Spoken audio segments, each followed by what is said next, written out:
Guys দেখো আজকে তোমাদের জন্য নতুন নতুন কিছু ভিডিও নিয়ে এসেছি। তো আজকে এই খেলনাগুলো আমি তোমাদেরকে চালিয়ে দেখাবো। দেখো এখানে অনেকগুলো খেলনা রয়েছে।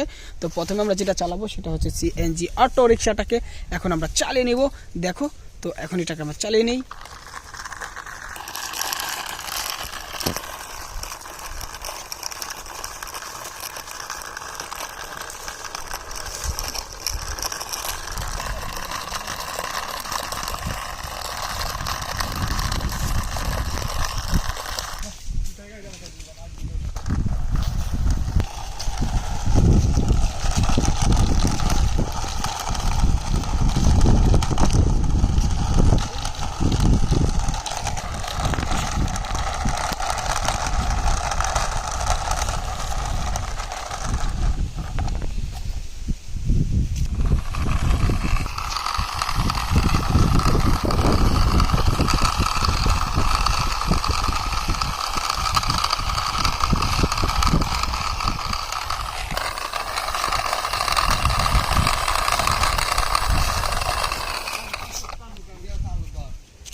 ভিডিও ভালো লাগলে লাইক করো, চ্যানেলে নতুন হলে সাবস্ক্রাইব করো।